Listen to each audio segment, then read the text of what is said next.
Ще ядем ли скоро 3D принтирано месо? И защо учениците в Китай започват да носят тези странни технологични коронки с изкуствен интелект? Аз съм Слави, а вие останете до края на новият епизод на Clash News, за да ви запозная с хората картици и да си отговорим на въпроса: идва ли зомби вълна? Хайде да започваме. Китай копае 10-километрова дупка. Изненадващо, преди няколко седмици, Китай пусна информацията, че е започнала да дълбае дупка в земната кора, която по план трябвало да достигне 10-11 км дълбочина.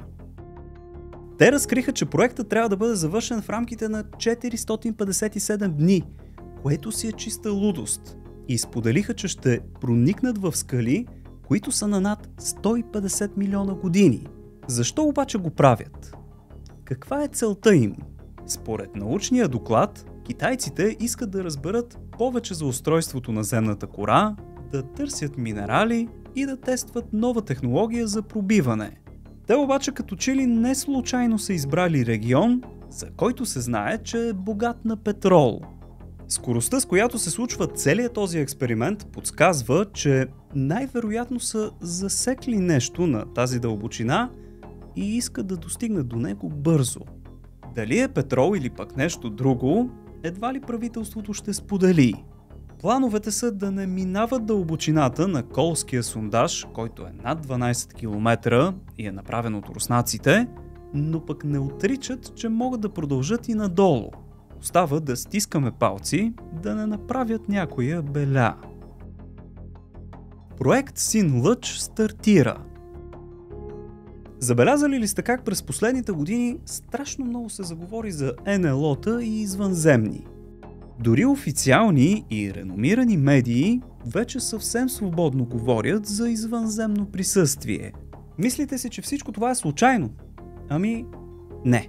Според някои хора, точно така започва проект Син Лъч. Това е разработка на НАСА, която цели гигантска планетарна измама с цел разпад на досегашните религии и налагането на нова такава, разбира се, за глобален контрол. Първата стъпка е откриването на странни артефакти, подронващи съвременните вярвания. Втора стъпка е да се имитира извънземно нападение и идването на нов месия, в който цялото човечество да повярва. Мислите си, че това е прекалено конспиративно ли? Ами, я вижте следващия запис. Тези кадри изтекоха наскоро и на тях може да видите обекти в хангар в САЩ, които страшно много приличат на летящи чинии. Дали вече планът не е в действие? Според него, новият месия ще обясни, че досегашните религии са ненужни и че хората трябва да вярват в това, което виждат. А именно на него. С една дума, той ще се явява като антихристът, който Библията предсказва, че ще дойде.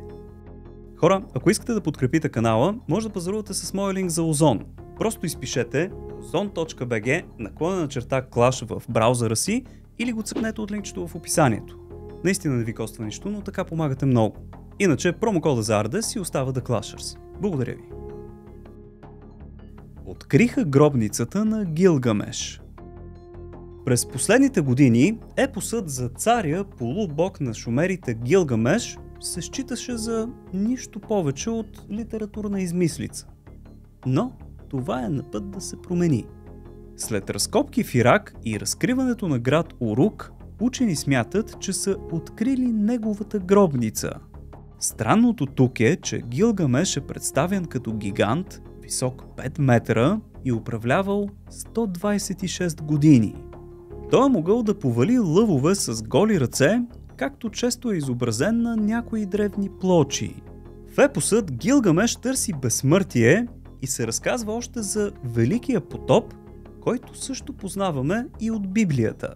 Полубогът се среща с герой на име Утнапищим, който е построил кораб, за да преодолее потопа, като в него е имало място за двойки от всички животни.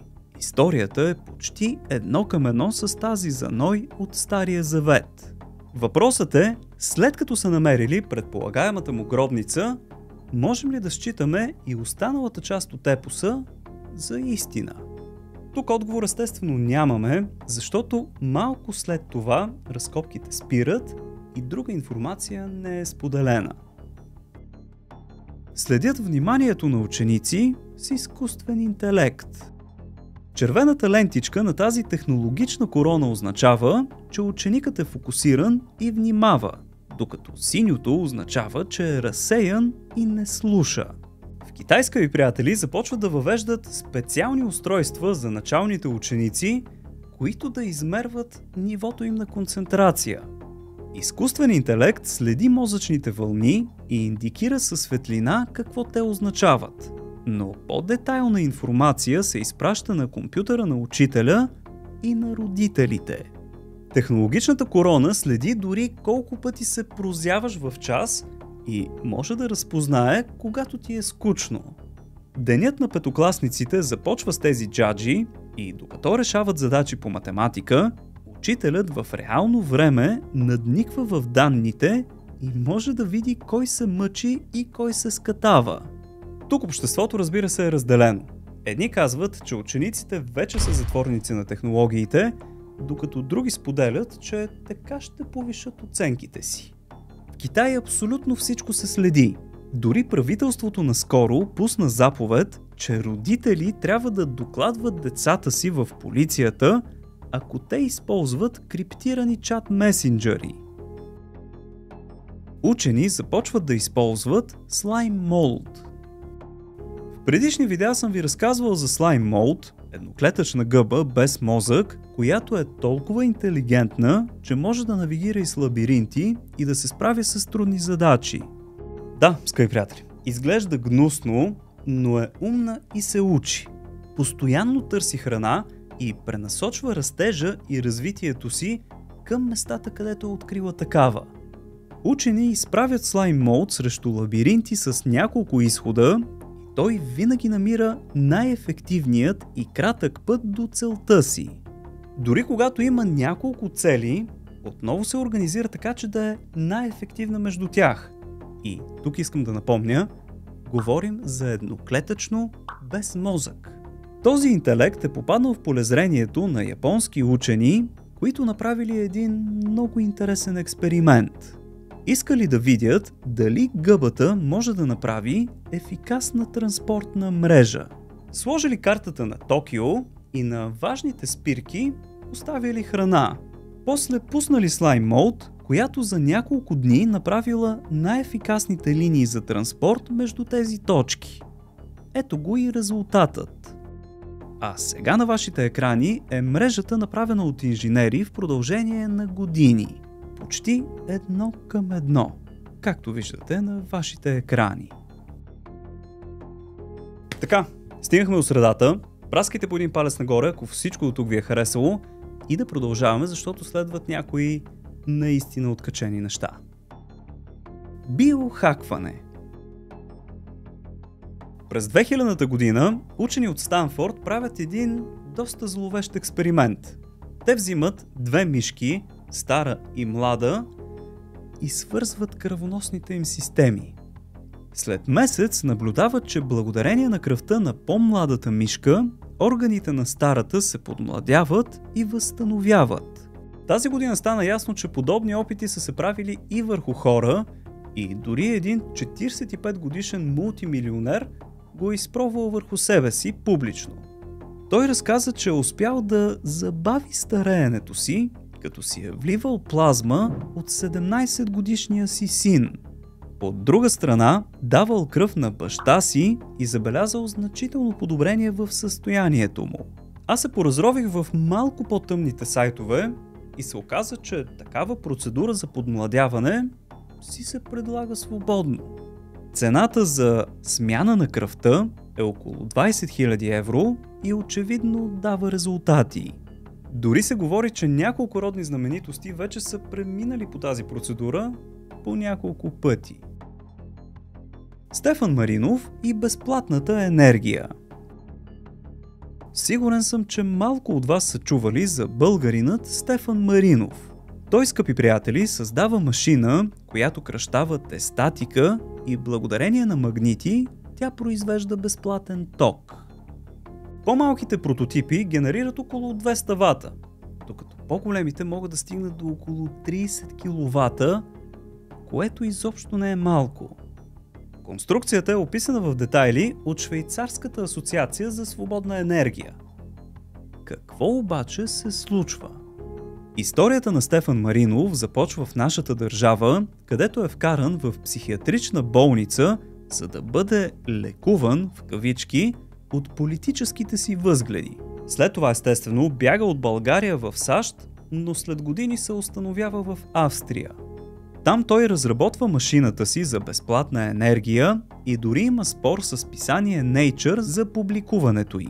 След като се дава гласност на изобретението му, професор Минков си отива от този свят при загадъчни обстоятелства. Той пада от 7-я етаж на университета в Грац. Инцидентът се покрива, а изобретението му потъва в дън земя. 3D принтирано месо.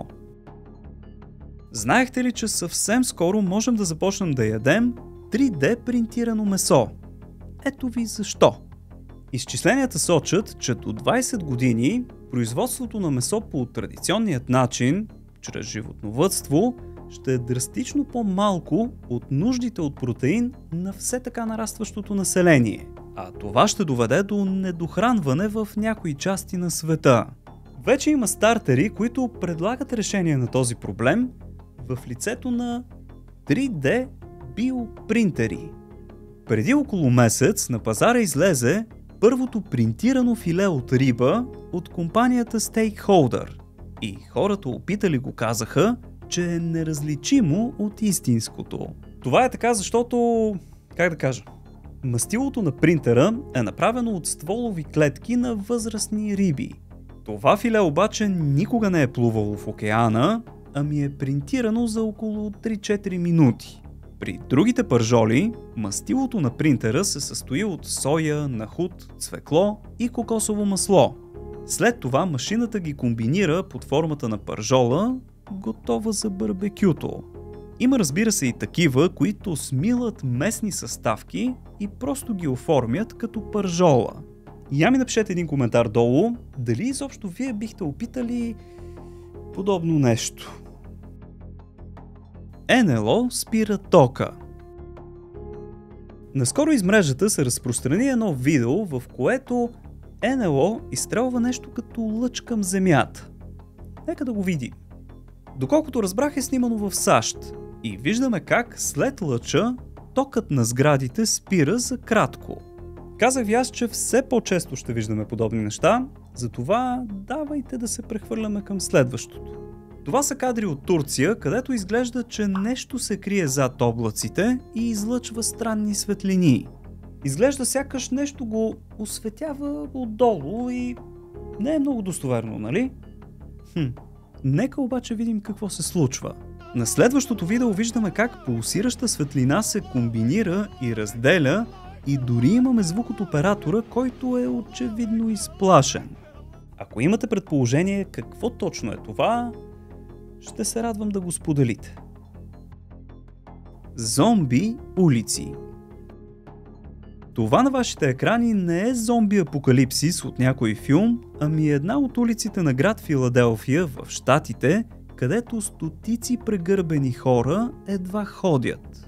Правителството на САЩ признават за проблема и са на път да обявят, може би, първата дрога епидемия. Както сигурно се сетихте, това състояние се дължи на много сериозни опияти, като ксилазин. Хората там си опъват палатки на улиците и буквално живеят, за да се надрусат. Лошото е, че този препарат е силно пристрастяващ и около 90% от хората завършват или със смърт, или с ампутация на някой крайник. Това е страната на Съединените щати, която рядко се показва по медиите и е силно обезпокоителна. Не се случва само в Филаделфия, ами в още 33 големи града. Ако искате постоянно да научавате такива интересни неща, то може да се абонирате за канала или да си вземете някои от книгите ми. Ето в тази тук ще откриете 50 невероятни места в България. Има ги по книжарниците, но може да си ги вземете и онлайн чрез линкчето долу в описанието. Благодаря ви! Хората картици. Сега се спускаме под лъскавите небостъргачи и хотели на големите градове в САЩ, където в изоставени тунели живее едно цяло общество от хиляди човешки същества. Това са така известните хора картици, като най-голямата им общност се намира в Лас Вегас. Тунелите там са стотици километри в дължина и хората, които ги населяват, са изгубили жилищата си в горния свят заради хазарт или проблеми с наркотиците.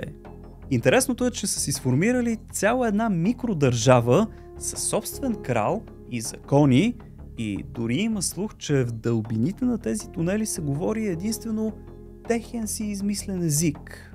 Според слуховете, има деца, които са родени в тунелите и никога не са виждали дневна светлина. Има дори млади двойки, които си правят апартаменти там, обзавеждат си ги и излизат само през нощта, за да търсят храна. Общо взето е доста плашещо, особено ако ви кажа, че в тези тунели живеят между 1000 и 2000 човека, които постоянно си бранят територията. Илон Мъск започва човешки тестове.